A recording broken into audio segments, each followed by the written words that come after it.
CBS Sports HQ PGA Championship coverage is presented by Volkswagen. It's always a good time to buy a VW, but during deal days, it's a slam dunk.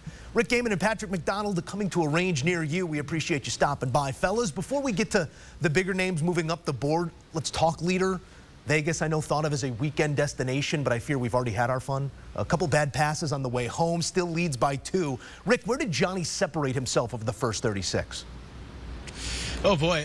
The Thursday round was incredible, Joe. I mean, the way that he finished in a flurry, he was making every single putt. It was really a master class of ball striking as well. I mean, he still leads this field in tee to green play now that we're 2 rounds into this, and I thought it was impressive the way that he got off to a little bit of a slow start in the second round. It was a very, very quick turnaround from Thursday afternoon into Friday morning, and Johnny Vegas started off with a couple of left misses, which I thought was going to be troublesome all day long. He was able to get things clicked in and get that golf swing synced up, and he got this deep under par. You mentioned it, Joe, to 10 under at one point before making double on the 18th. I don't actually think that's a huge deal. There were 20 some odd doubles or worse on 18. You obviously don't want to do it, but you're not losing a ton of ground to the field. What I'm most interested in is now that he has to sleep on this lead for a very long time, it's going to be a late Saturday tee time for Johnny Vegas, how he comes out and into that third round and gets it started. I'm glad you brought up the sleep factor, Rick. Not a lot of sleep in Vegas, as is, you would know, as the resident in this duo. But he talked about after his round how he was a little cranky this morning. Me too. He only got about 3 hours of sleep. He's like, I was really wired after that finish. I had to talk to you guys. I had to eat. I was like, oh, poor Johnny Vegas, and we saw that with his start. It was pretty uninspiring, but played himself into the round, and I think today's round was even more impressive than yesterday's, because this is a guy who, yes, he's a 4-time winner on the PGA Tour, but he's never been inside the top 10 after a round in a major championship. He's never had a top 20 in a major championship, and he sounded very confident. He said that his game belongs on the stage. It's unbelievable to him that it hasn't translated yet, and we see it with his statistical profile. Very long off the tee, a great iron player. We talk about giving 2 strokes back on 18, but he gave himself chance after chance on that back 9. So I think the rest of the group here is lucky he's only at 8 under. We try and measure everything in this game, guys, and presence is something that's often prevalent but hard to measure. Scottie Scheffler's presence, I don't need a unit of measurement. It's the biggest in the game, and his unwavering consistency again on display here in round 2. Climbs to 5 under with a Friday 68. I'm not saying engrave the thing, but we certainly are trending in that direction. Rick, what does Friday's stat profile tell us about the world number 1? Yeah, it's interesting. Before I even get to the stat profile, I'll just give you the eye test. This is a little bit outside of my comfort zone, but since we're here on site, I noticed that there were a lot of situations over the last 2 days, and particularly in the second round on Friday, where Scottie Scheffler was playing from a similar position as his peers, whether that's Rory McIlroy or Xander Schauffele. Those guys are about as good as it gets. And it didn't seem to matter where they were playing from together. Scottie hit the better shot. I think greenside on 14, Scottie made that look easy out of the bunker, taps it in for birdie, while his playing peers really struggled to get the ball up and down. Sitting in the middle of the fairway on 16, again, just beats his peers. And he did that relentlessly over and over and over again, and that obviously adds up. Maybe it's a couple feet closer to the hole here, maybe it's hitting a fairway when your playing partners do not. That adds up over 18 holes. It certainly adds up over 72. I'm glad you brought up that shot on number 14, because he actually said that was his first good shot of the entire round. 14 greenside, not even the drive that put him there, but the up and down from there. And then we saw him go on that run. He made birdie at 14, made another one on 15, hit a great shot into 16, probably should have made another one on 17, missed that really short one, a laser approaching in that pin location, and then a very conventional easy par on 18, which was really hard to come by. But I look back to that front 9 where it really was not as sharp as Scottie said. First good shot on 14. That means 1 through 13, not so good. He missed 3 greens in a row across that front 9. He got up and down once, twice, 3 times, and it was really just another day of his totality rising to the top.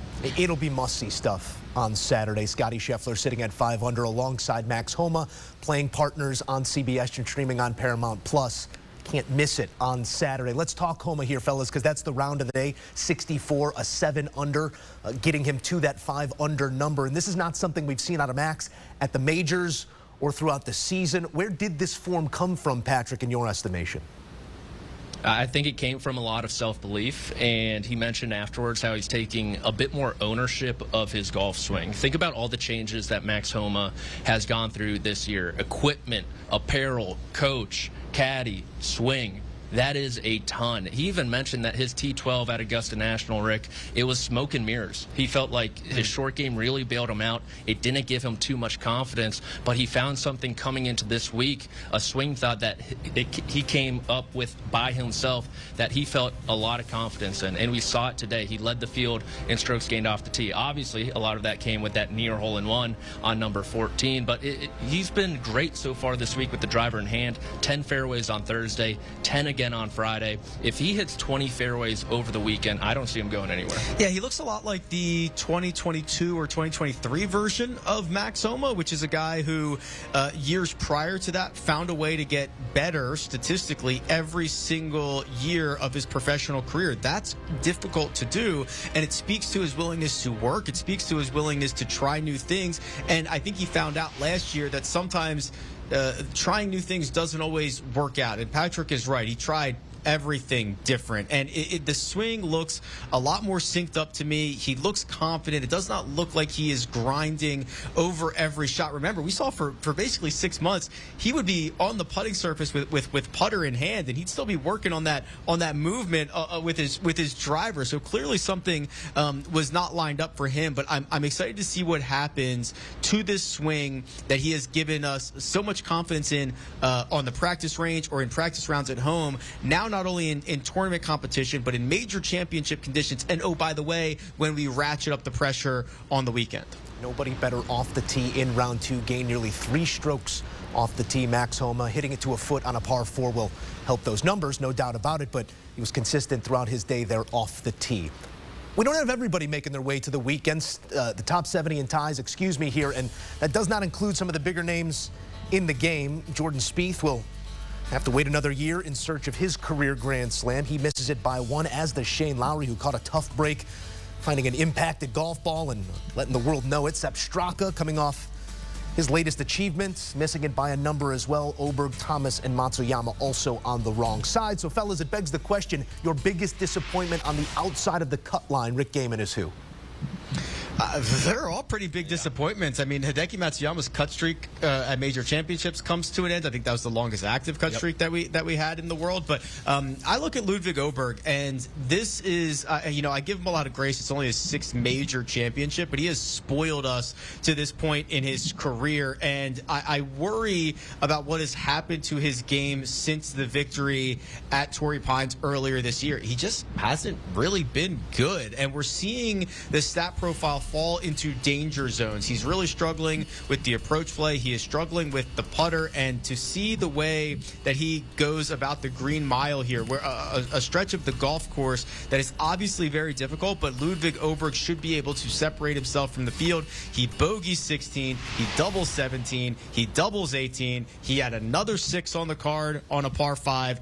That is not good, and that is the burden of high expectations that we have on Ludwig Oberg, who many, myself included, think that he's probably going to be a future #1 player in the world at some point. Oh, okay. Yeah, Take alert. I like it. Not even on that list was the 3-time winner, Brooks Koepka. He's gone so far down. Back-to-back missed cuts in major championships in the same season, in the first time in his career also. But I'm going to go with another PGA Tour winner and a guy who everyone liked coming into the week, and it was Justin Thomas, a winner here, obviously, in 2017. Contended over the weekend at Philly Cricket Club, has contended seemingly every single week on the PGA Tour, and seemingly never over the weekend in major championships since that Southern Hills. I kind of thought this week was going to be different because of that comfort level around this place, but we saw with JT that his game is built for the PGA Tour stage, and it's not quite built for the major stage. I look back to Rory McIlroy in that 2018 area when he was great on the PGA Tour, and he made it a real effort to get better better at major championships. You start preparing differently, and we saw it with that run of U.S. Open success that Rory has gone through. Something needs to change with JT on this stage, because in his last 12, it has been 6 missed cuts, 5 finishes outside the top 30, and the one good finish, a top 10 Valhalla, which I think you could debate was a good major test. Nobody more disappointed in JT than JT. That we know. He will not be there for the weekend. We have 74 players on to the weekend, and with zero margin, it's world number 2 Rory McIlroy making his way inside the cut line. A circuitous route there at his 36th hole of this tournament to get inside the cut line, avoid double bogey. It would have been disaster. I guess I'll just ask it this way, guys. Sitting there on the cut line, Patrick McDonald, can Rory McIlroy win? I don't think so with the state of his current game right now. It is so loose. It looks so far from what we saw in those middle 2 rounds at Augusta National when it was so tight, and you take the 16 holes on Thursday at Augusta National into consideration as well. I think the biggie here, the news that came out today, is that he has a non-conforming driver head. Early in the week, it was identified, put a new driver in play. Someone like Bryson DeChambeau, that happens every single second, every single week for him. Remember, he did that at the U.S. Open Pinehurst number 2. But for someone like Rory McIlroy, these guys are very comfortable with their clubs. And I know he's arguably the greatest driver of all time, but it does play some mind games. And with how loose his game is, I know how comfortable he is around this place. I don't really see it happening. I would love nothing more than to disagree with Patrick McDonald, but I don't think I can. I don't think Rory has it this week. It is an easy comp to Augusta National, where basically for 67 holes Rory was flawless, and the other 5 he made double on all of them, and it was just a matter of time before he worked those doubles off the scorecard and put enough circles on to make up for him. We're not seeing anything close to that this week. Patrick mentioned how bad the driver has been. He's put himself in a bunch of awkward situations. He has struggled with the speed of the greens. His short game has not been particularly sharp, and every time that he gets himself in a position to go on a run, and he was 4 under through 10 in the second round, he just can't hold on to it. And there are too many danger spots out here at Quail Hollow. There are too many players ahead of him. There are too many guys named Scottie Scheffler who have a multiple shot lead on him. So no, it is incredibly unlikely that Rory wins this golf tournament. And quite honestly, I mean, I need to see something this weekend. It really hasn't been good for the first 2 days. Plenty of the best rose to the top. McIlroy with still more rising to do as he makes the cut on the number. Patrick McDonald, Rick Gehman joining us from Quail Hollow. Thank you, fellas. And you know where to be on the weekend. Saturday and Sunday coverage coming your way at 1 Eastern time on CBS and streaming on Paramount+. Jim Nance, Trevor Immelman, our award-winning team taking you through all the action. You can catch Trevor right here on HQ post-round.